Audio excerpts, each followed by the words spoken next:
Sejam muito bem-vindos, amados meus, aqui à aula de número 3 de História do Brasil, focado aí no concurso da Polícia Militar do Espírito Santo 2022. Agora nós vamos trabalhar com o tema Independência e o Nascimento do Estado Brasileiro, que é um tema extremamente importante, né? Que nós vamos falar ali da chegada dos portugueses, da coroa portuguesa no Brasil, até o dia da sua independência, né? Quando ele pede no edital, então, independência e o nascimento do Estado brasileiro, é exatamente isso que ele está pedindo para nós.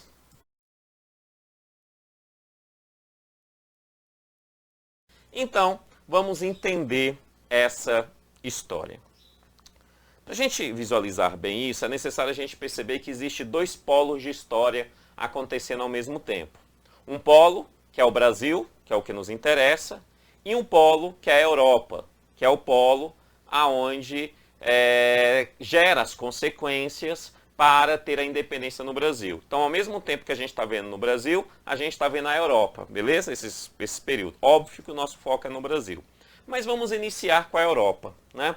Em 1808, está acontecendo lá na Europa as guerras napoleônicas, perfeito? As guerras napoleônicas.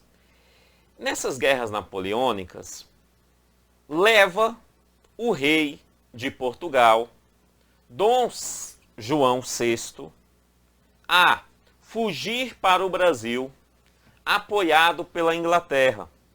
Né? Vem Dom João e vem parte da corte portuguesa para o Brasil, apoiado Dom João. Então, em 1808, a família real, fugindo dessas guerras napoleônicas, apoiada pela Inglaterra, né, vem para o Brasil, chegando assim, então, no Rio de Janeiro. Beleza? Então, esse é o fato inicial. Por que a família real vem? Porque está tendo guerra napoleônica e Dom João está fugindo de Napoleão. Simples. É isso que você tem que lembrar. Beleza? Ok. Quando Dom João chega aqui, Dom João precisa tomar algumas políticas. Entre essas políticas, Dom João, a primeira coisa que ele faz é abrir os portos da colônia Brasil para países, para nações além Portugal. Ou seja, se Portugal era Portugal e colônia era colônia, a colônia negocia com Portugal e Portugal negocia com as outras nações. Como Dom João agora está na colônia, então não tem como Portugal continuar negociando com as nações. Então o que ele faz? Ele abre os portos do Brasil para negociar com outras nações. Quando ele abre esses portos, e aí esses portos a gente vai identificar ele, ou seja, no início dessa história, né, assim que ele chega, ele abre esses portos, então as nações amigas vão negociar. Entre essas nações amigas continua Portugal negociando, entra também na negociação Inglaterra, óbvio, né? A Inglaterra que apoiou a vinda de Dom João, Inglaterra vai apoiar todo esse processo histórico que a gente está vindo aqui. A Inglaterra tem um papel muito importante durante esse período na história do Brasil. Tá? Então a Inglaterra também vem negociar no Brasil e outras nações também vêm. Mas entre essas outras nações, vem também os Estados Unidos da América negociar no Brasil, ou seja, trazer produtos para vender no Brasil. Os Estados Unidos da América, quando traz esses produtos, ele traz produtos bem mais baratos do que os produtos das outras nações, entre elas produtos de Portugal e produtos da Inglaterra. Sem contar que os Estados Unidos tinham uma treta com a Inglaterra. Óbvio, né? Estados Unidos decreta independência, entra em pedido de independência e entra nenhumas com a Inglaterra. E ainda estava tendo questões aí referentes a essa treta, né? Então, isso gerou na Inglaterra uma insatisfação sobre a abertura dos portos no Brasil. Por quê? Porque a Inglaterra não estava podendo, não estava conseguindo concorrer com os Estados Unidos em venda de produtos aqui no Brasil. Ok? Isso faz com que a Inglaterra faça uma pressão em Dom João, óbvio. Não é? Óbvio. A Inglaterra olha para Dom João e fala: Dom João, querido, nós tiramos tudo lá de Portugal. Já dávamos apoio para tu há muito tempo. Tiramos tudo, trouxemos para o Brasil. E agora, os Estados Unidos tá conseguindo ter mais negociação no Brasil do que nós? Isso não está certo não, Dom João.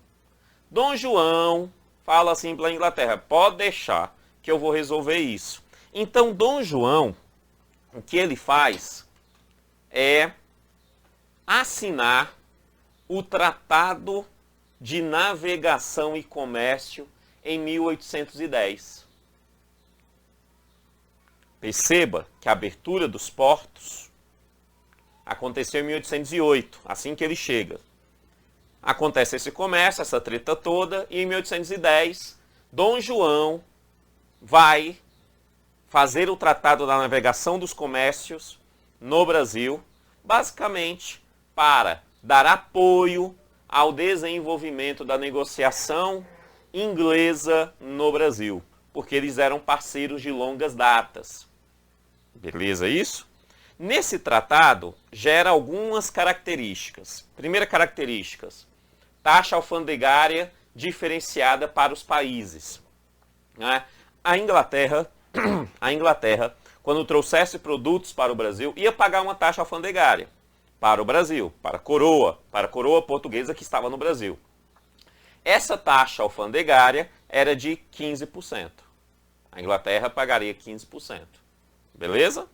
Tranquilo? Ok. Portugal pagaria 16%. 1% a mais do que a Inglaterra. E as outras nações, entre elas os Estados Unidos, que foi a linha condutora, né, para que isso acontecesse, pagaria 24% de tributo de taxa alfandegária. Beleza? A Inglaterra paga até menos do que Portugal. Tá? Para mostrar para a Inglaterra que ela era importante. Simples assim, tá? Simples assim. Não entrarei em outros méritos. Mas é isso. Ok. Além disso, esse tratado, preste atenção no nome, ó, Tratado de Navegação e Comércio. Então não é só um tratado comercial, é um tratado também de navegação. Esse tratado termina dando também à Inglaterra o privilégio de ter uma esquadra inglesa na colônia Brasil. Então a Inglaterra tinha esquadras inglesas na colônia Brasil durante esse período. Ele permitia isso. Ok? Tranquilo? Tá? Óbvio, parceiros. A Inglaterra estava protegendo Portugal de Napoleão. Né? Então, um acordo interessante. Um acordo interessante. Tá?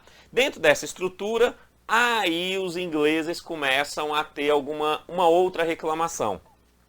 Que é o seguinte. O Brasil, colônia, veio de Portugal. Então, a cultura religiosa do Brasil é a cultura católica, durante esse período. Outras religiões não eram bem vistas no Brasil, sejam elas qual for. Sejam elas de qual matriz for. Beleza? Só que os ingleses eram protestantes. A Inglaterra, né, foi um dos primeiros moldes, um dos primeiros lugares a desenvolver, né, o protestantismo depois da Reforma Protestante. Então, os ingleses eram protestantes. Então, juntamente com esse tratado, por isso que eu coloquei ele aqui, o Brasil, ou melhor, Dom João, permite que os ingleses tivessem liberdade religiosa no Brasil para a prática do protestantismo. Beleza? Tá? Então, também eles passam a ter liberdade religiosa. Você está percebendo que a Inglaterra, ela tem aí alguns privilégios no governo de Dom João aqui no Brasil? E esses privilégios foram privilégios políticos, beleza? O maior dos privilégios, eu acredito que a maior crítica de quem tem dos pesquisadores dessa área com esses privilégios, é um privilégio que dizia o seguinte, que ingleses, eu até coloquei ele aqui, que ingleses aqui na colônia Brasil, se cometerem crimes, eles não seriam julgados pela colônia Brasil, mas sim seriam julgados pela Inglaterra. Foi um pouquinho além de privilégios de bom senso, não é? Mas esse também foi dado um privilégio à Inglaterra. Então os ingleses aqui no Brasil, né, eles se achavam tal, eles estavam acima dos brasileiros, daqueles que já nasceram na colônia, eles estavam acima dos portugueses, certo? Tá? Então, por quê? Porque tinha todos esses privilégios aqui. De boa isso? Tranquilo? Bom demais. Só que acontece um novo fator lá na Europa. Esse fator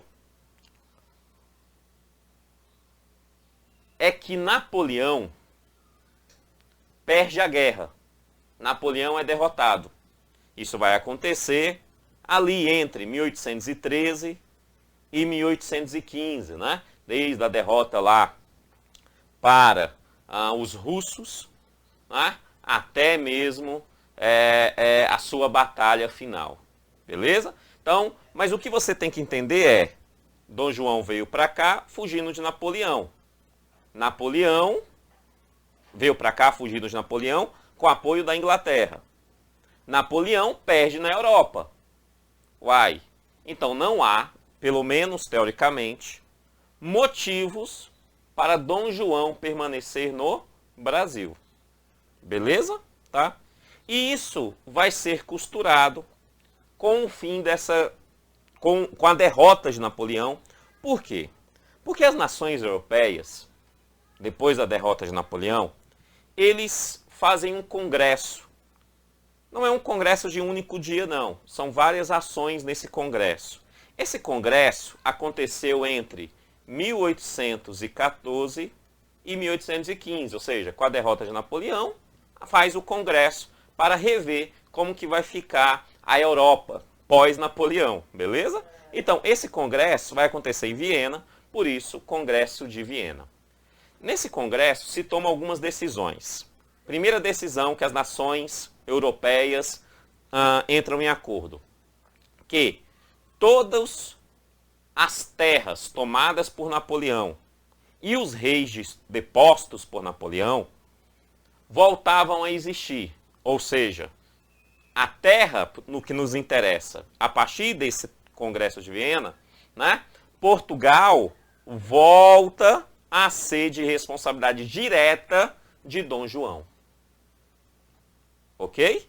Então, Portugal volta a ser responsabilidade direta de Dom João. É isso que nos interessa a partir desse congresso. Beleza? Tá? Só que, como que Portugal era algo interessante, porque Portugal não deixou de existir. Portugal continuou existindo, protegido pela Inglaterra, e o rei de Portugal estava na colônia que era Brasil. Isso gerou uma treta lá dentro do Congresso de Viena, umas discussões levantadas por um francês. O francês estava lá e falou, e Portugal, como é que fica? E aí eles resolveram fazer o seguinte em relação a Portugal, que Portugal, a partir de agora, preste atenção, 1815, essa data é muito importante, 1815, Portugal, mediante a aprovação do Congresso de Viena, Portugal agora é um reino ultramarino, ou seja, é um reino onde que tem terras em Portugal, terras na África e terras na América. Esse reino ficou sendo chamado de, sublinhe por favor, Reino Unido de Portugal, Brasil e Algarves. Em alguns lugares ele fala Reino Unido, Portugal e Algarves. Dá na mesma, beleza? Reino Unido de Portugal, Brasil e Algarves. Quando o Congresso de Viena estabelece isso, olha que legal, o Brasil deixa de ser colônia. Já não somos mais colônia de Portugal. Na verdade, passamos a ser Portugal. Passamos a ser Portugal. O Congresso disse, território do Brasil é português. E não é mais como colônia, agora é Portugal, porque é um Reino Unido. Brasil, Portugal e Algarves, outros países da África. Ok? Passou a ter um Reino Unido. De boa? Tá? Muito importante isso. 1815, Brasil, Reino Unido com Portugal. Não somos mais colônias, mas não somos também independentes. Lembre-se disso. Não somos colônia, mas não somos independentes. Passamos a ser Portugal. De boa? E acontece mais uma decisão desse Congresso que vai influenciar fortemente na independência do Brasil. Por isso eu já coloquei ele aqui. Que é o seguinte. O Congresso de Viena, as nações europeias, decidiram o seguinte. Que todos os novos povos, todas as regiões encontradas e exploradas por países europeus, por nações europeias, só se tornariam independentes, só seriam reconhecidas independentes pelas nações europeias se a sua metrópole reconhecesse primeiro. No nosso caso, estamos dizendo o seguinte, o Brasil só seria reconhecido como uma nação independente pelos países da Europa, França, Itália, Alemanha, Inglaterra, entre outros, se a própria metrópole, ou seja, Portugal, reconhecesse primeiro. Era uma condição jurídica internacional para o reconhecimento do Brasil e de outras nações como nações independentes. Beleza isso? Tranquilo? Ok. O Congresso foi feito, já não tem mais Napoleão. O que acontece é o seguinte. Dom João está aqui no Brasil. Beleza. E Dom João percebe o seguinte. Ele percebe a dinâmica geopolítica da América Espanhola. Deixa eu ser mais claro. Dom João começou a perceber o seguinte. Olha bem. O que era reino, o que era vice-reinos da Espanha, começaram a se tornar independentes através da ideia iluminista e da república. Então, vários lugares em volta do Brasil se tornaram independentes. Vários lugares se tornaram independentes. E com república, ou seja, sem reinado. Dom João percebeu que se ele voltasse para Portugal, haveria uma grande possibilidade de que aqui também, no Brasil, os iluministas, os maçons, os republicanos iluministas, movimentos populares nesse sentido, também fizessem a independência no Brasil. Dom João, então, começou a articular essa estrutura. Ou seja, Dom João já sabia que a independência do Brasil seria inevitável. Ele já sabia isso. Mas Dom João começou a articular para que essa independência fosse feito pela própria família de Bragança, ou seja, pela sua família. Isso significa o seguinte, que Dom João, resumidamente, Dom João chama seu filho para conversar, um jovem, Dom Pedro I, chama seu filho para conversar e fala assim com ele, ó, Dom Pedro I, querido, tá tendo essas questões aqui em volta do Brasil, das independências republicanas. O Congresso de Viena disse que Portugal voltou ao normal e provavelmente a nobreza portuguesa lá em Portugal, logo, vão estar pedindo meu retorno. Ou vão tentar tirar a nossa família do poder lá de Portugal. Logo isso vai acontecer. Então vão fechar um acordo. Quando os portugueses lá em Portugal, os nobres ou outros, fizerem pressão para que eu retorne, eu retorno. Beleza? Mas você, filho amado, você vai ficar no Brasil com poderes de príncipe regente. E preste atenção, Dom Pedro I. Você vai levar esse lugar à independência. Eu não posso simplesmente dar independência, porque senão o Brasil não tem independência, porque você tem as outras forças políticas de Portugal. Mas eu, por debaixo dos panos, vou, sim, de certa forma, ajudar na independência do Brasil e que o Brasil continue sendo um reinado e um reinado gerenciado pela nossa família. Entenderam a conversa? Mais ou menos isso aconteceu. Tá? Mais ou menos isso aconteceu lá. E aí, Dom João IV, experiente, VI, né? Dom João VI, muito experiente, ele sabia que isso ia acontecer. E aí acontece verdadeiramente. Olha o que acontece.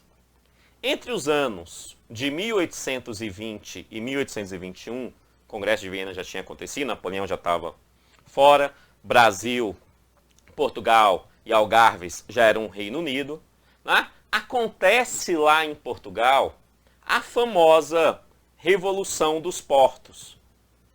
Essa Revolução dos Portos foi o seguinte, liberais republicanos queriam transformar Portugal em uma república. E os portugueses não tinham o seu reino local. Isso daria forças a esses republicanos. Então Portugal, os nobres portugueses, solicitam que Dom João volte para lá. E Dom João, para não perder o poder em Portugal, retorna para Portugal, deixando no Brasil o príncipe regente Dom Pedro I. Está bem aqui. Em 1821, então, outra data, 1821, Dom João volta para o Brasil e Dom Pedro I se torna príncipe regente do Brasil. Beleza isso? Tá? Dom Pedro escuta o pai dele. Mas além de escutar o pai dele, Dom Pedro olha a situação do Brasil e vê as seguintes condições. Primeira condição, Dom João foi lá no Banco do Brasil, responsável pelas finanças da coroa aqui no Brasil, foi lá, rapou tudo e foi para Portugal com esse dinheiro todo. Tanto que anos depois o Banco do Brasil vem quebrar. Traduzindo, Dom Pedro I pega um Brasil quebrado, sem dinheiro. Beleza? Tá. Além disso, Dom Pedro I olha para a sociedade brasileira, principalmente para os aspectos políticos da sociedade brasileira, e percebe que existe dois grupos políticos se formando. O primeiro grupo é um grupo político que nós podemos chamá-lo de portugueses. E o segundo grupo é um grupo político que nós podemos chamar de brasileiros. No grupo dos portugueses, obviamente, esse grupo político queria que o Brasil voltasse a ser colônia de Portugal. Lembra que o Brasil não era mais colônia? Não era independente, mas também não era mais colônia, porque éramos o Reino Unido, Brasil, Algarves e Portugal. Beleza? Tranquilo? Então, o grupo dos portugueses, vamos fazer com que o Brasil se torne colônia. Tranquilo? Só que tinha um outro grupo que era o grupo dos brasileiros. Dentro desse grupo dos brasileiros, eles queriam a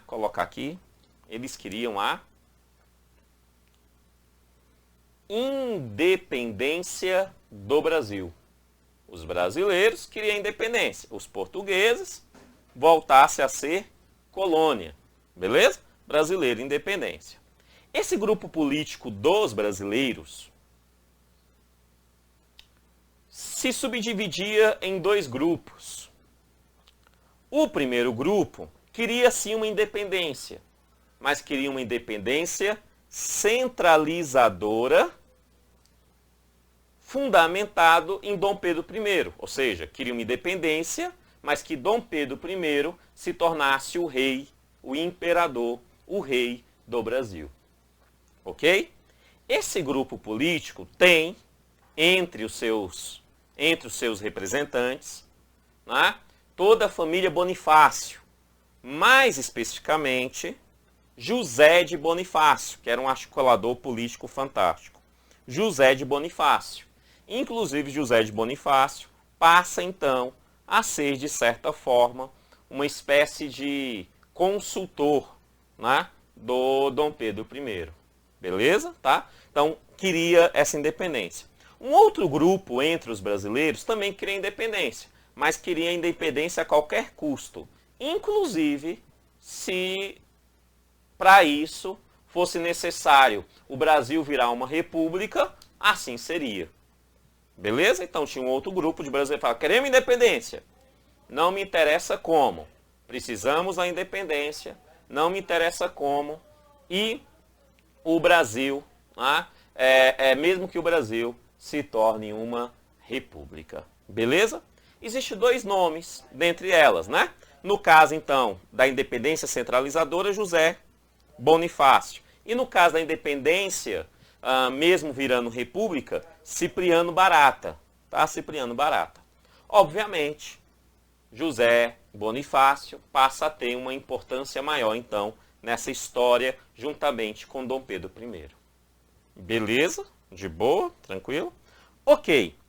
Quando Dom Pedro analisa essa situação, e depois da conversa do pai dele, porque o pai dele o apoiava, lembrando que quem o apoiava era o pai, Dom João, e não a corte portuguesa, mas o seu pai. Então, Dom Pedro começa a tomar algumas medidas que vão, de certa forma, direcionar o Brasil para a independência. E que tipo de independência? Independência centralizada, onde ele se tornaria o rei dessa nova nação. Ok? Tá? E quais ações que ele faz? A primeira ação que ele faz, já deixando os nobres lá em Portugal de orelha em pé, e Dom João VI aplaudindo ele, meu filho, pensa no menino bom, mas os nobres portugueses orelha em pé com esse menino, né? Assinou uma lei chamada Lei Cumpra-se. Assim que Dom João vaza, ele assina essa Lei Cumpra-se, que diz o seguinte, que qualquer lei proveniente de Portugal só teria validade no Brasil se ele, Dom Pedro I, permitisse. Beleza? Então ele tinha que concordar com a lei. Se ele não permitisse, aquela lei não teria validade no Brasil. Entendeu? Então, logo de cara, ele já está dizendo assim para Portugal, ó, vocês podem fazer, mas nós vamos entender se nós queremos aplicar ou não isso. Beleza? Tranquilo? Já começa aí uma autonomia, digamos assim, não uma independência, mas uma autonomia sobre esse aspecto, beleza? Tá? Depois, olha como que Dom Pedro I estava dizendo para Portugal, nós vamos ser independentes. Ele estava dizendo isso, olha o que ele faz, ele vai lá e institui uma Assembleia Constituinte. Uai, Assembleia Constituinte é para criar Constituição. Constituição é de Estado. Ou seja, ele está dizendo, estou criando a minha Assembleia Constituinte. Nessa Assembleia Constituinte, o povo aqui vai dizer como que será essa relação. Beleza? Então ele já disse isso.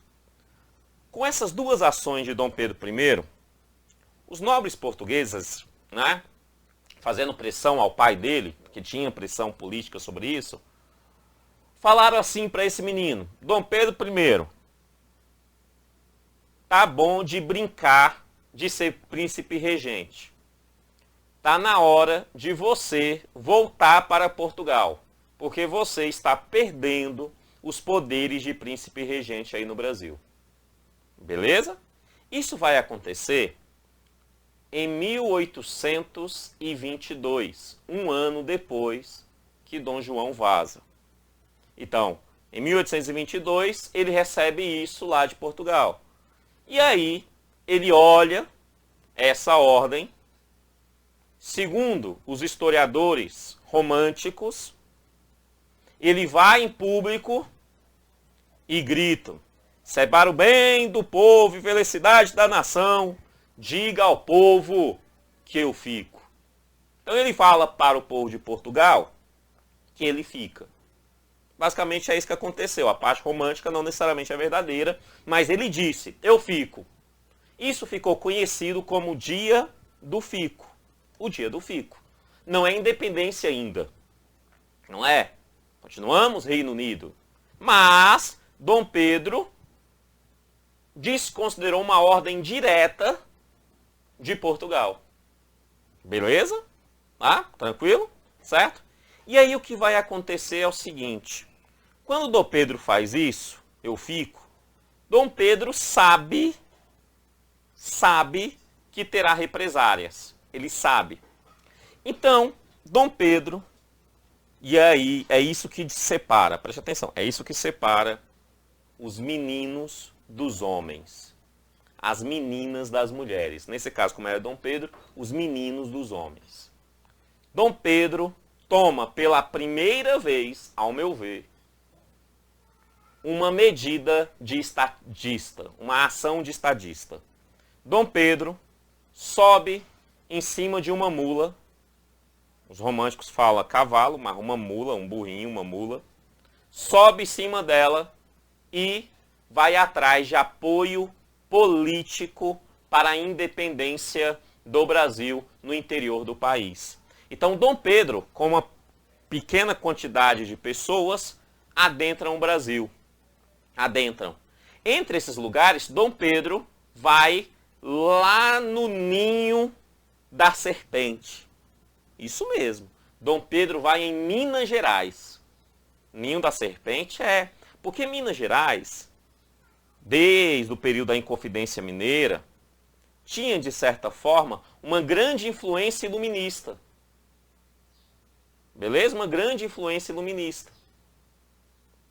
Ah? Então, o que, em teoria, é que os mineiros tinham, de certa forma, pelo menos uma boa parte deles, uma intencionalidade da república, uma intencionalidade de república e não de reinado. Dom Pedro vai lá e Dom Pedro conversa com esses fazendeiros. E por incrível que pareça, ele nos convence? Eu acredito que ele os convence, obviamente, utilizando, de certa forma, dos argumentos de José Bonifácio, que era um grande intelectual que pensou essa estrutura toda, né? Mas ele convenceu muitos fazendeiros mineiros.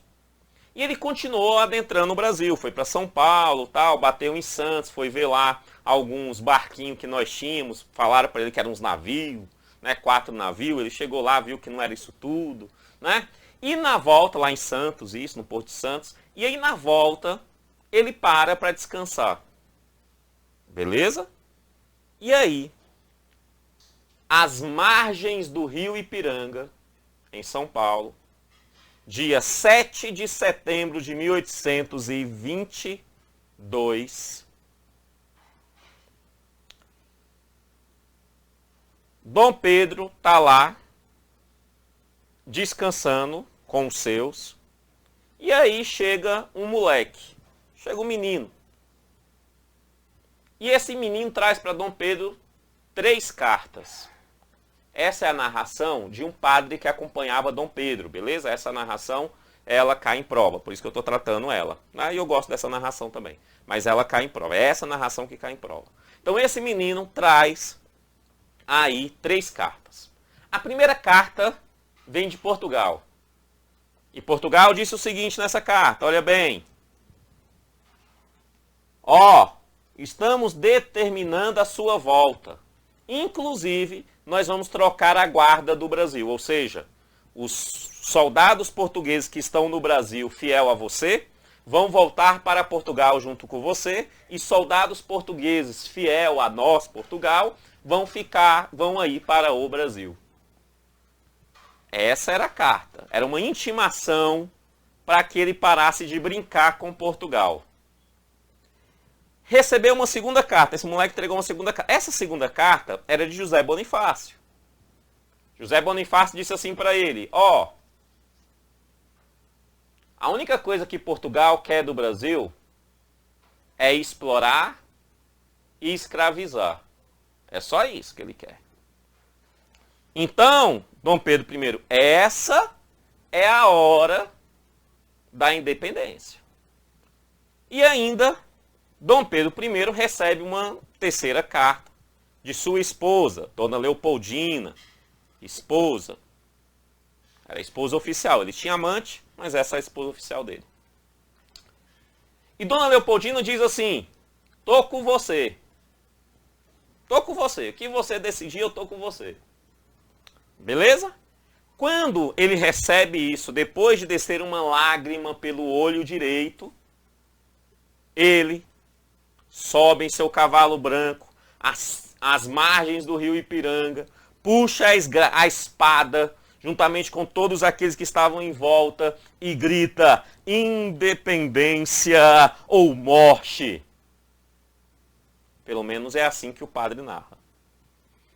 Mas essa data ficou conhecida como a Proclamação da Independência. Então, em teoria, como o seu edital nos pede, olha lá, ele fala assim, a família real do Brasil,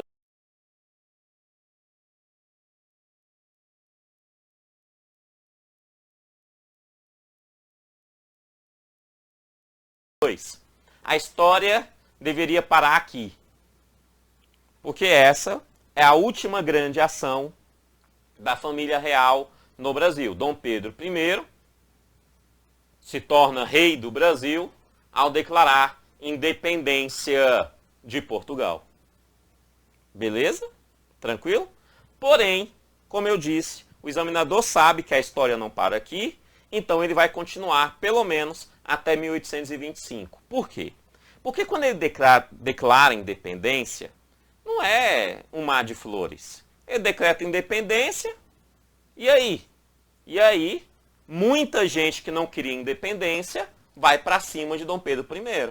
E aí começa, então, 3 anos de guerra, que vai ser entre 1822 a 1825. 3 aninhos de guerra, que a gente pode chamar de Guerra da Independência. No caso, Guerra da Independência do Brasil.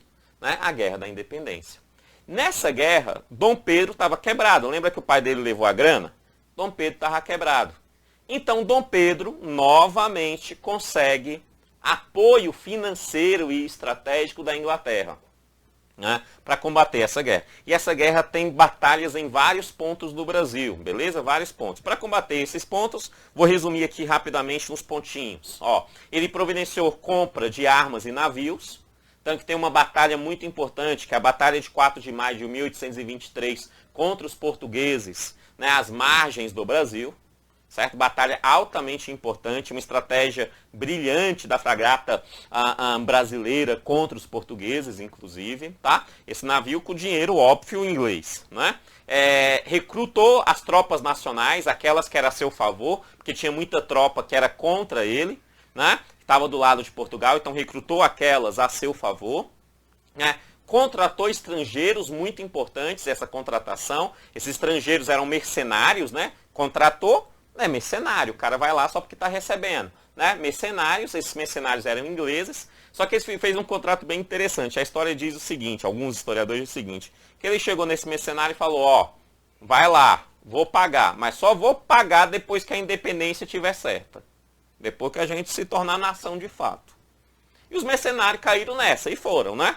Alguns receberam, mas outros não receberam assim tão bem, não. Mas aconteceu e foi defender o interesse de Dom Pedro. Contra quem? Contra várias resistências em vários lugares no país. Não é em todo o Brasil, mas em vários lugares no país. Né? Você encontra na Bahia, Maranhão, Piauí, Alagoas, Sergipe, Ceará, Rio Grande do Sul e na Cisplatina. Cisplatina, Kennedy, Cisplatina. Cisplatina era um território da colônia portuguesa no Brasil, mas que virou Uruguai. Ou seja, a Cisplatina aproveitou essa treta toda e falou assim, vamos gerar independência. Uma independência republicana. E, de certa forma, eles conseguem. Né? Mas essa é a guerra gigante, né? Essa é a guerra gigante. E, além disso, Dom Pedro ainda foi lá e confiscou e expulsou todos aqueles que eram a favor de Portugal. Que eles sabiam, né? É a favor de Portugal, confisca seus bens e expulsa esse cabra daqui. Né? E ainda proibiu o comércio com Portugal. Foi uma treta gigante de 3 anos. Até que em 1825, finalizando então essa história, a Inglaterra, novamente a Inglaterra, chama Portugal e chama o Brasil para conversar. Chama Dom João VI e chama Dom Pedro I para conversar. E ele já começa falando o seguinte, eu sei que ele falou isso, ele falou, essa guerrinha de vocês só está prejudicando o meu lado. Eu sou brode de Portugal e eu sou brode do Brasil. Vamos resolver isso na diplomacia. Se não for por bem, eu vou tomar outras atitudes. E aí a Inglaterra negociou tudo isso e fecharam um acordo. Que acordo era esse? Para cumprir aquilo que o Congresso de Viena tinha estabelecido. Lembra? No Congresso de Viena? Que uma nova nação só seria reconhecida pelas nações europeias depois que a sua metrópole reconhecesse. Uma nova nação, Brasil, só seria reconhecido pelas nações europeias, Inglaterra, Alemanha, França, Itália, se a metrópole, Portugal, reconhecesse primeiro. E aí a Inglaterra fala, Portugal, Dom João, reconhece, é seu menino que está lá, reconhece, acaba com essa guerra, reconhece que o Brasil, né, é independente. Dom João olhou para a Inglaterra e falou, tá, mas eu vou perder aquele território todo. Eu preciso ter alguma justificativa real para olhar para a nobreza portuguesa e falar assim, foi a melhor escolha. E aí, a Inglaterra olha para o Brasil e fala, e aí, Brasil? Aí, Dom Pedro I fala, tá, o que você quer? E aí eles fecharam um acordo. Esse acordo é o seguinte, a dívida que Portugal tinha para com a Inglaterra passou para o Brasil. Basicamente esse foi o seu acordo. Historiadores falam num valor de 2 milhões de libras. 2 milhões de libras esterlinas para com a Inglaterra, tá? Para com a Inglaterra. Então, 2 milhões de libras esterlinas para... Era dinheiro demais, não pensa no dinheiro. Né? Era muito dinheiro, tá? Então, 2 milhões de libras esterlinas, tá? E aí, quando o Brasil fala, beleza, eu fico com essa dívida para com a Inglaterra, Portugal, Dom João, reconhece o Brasil como independente, as outras nações europeias também reconhecem o Brasil como independente, e aí sim, em 1825, de fato, nos tornamos independentes. Então o Brasil passa a ser Brasil, não é por conta do grito de Dom Pedro I, mas por conta do reconhecimento das nações europeias da independência do Brasil aqui. Tá? Para encerrar, alguns falam que aqui iniciou a dívida externa brasileira. Né? Na verdade, Dom Pedro I já tinha feito várias dívidas com a Inglaterra, você percebeu no decorrer da própria guerra de independência. Né? Então, a dívida não começa aqui, a dívida vem anterior. Aqui é um grande montante para a dívida, beleza? É um grande montante para a dívida. E assim, eu encerro, então, a parte de Brasil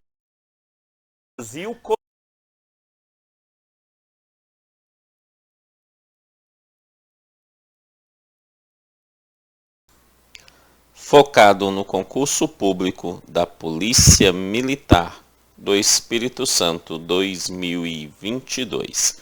Valeu e até a próxima aula. Tchau, tchau.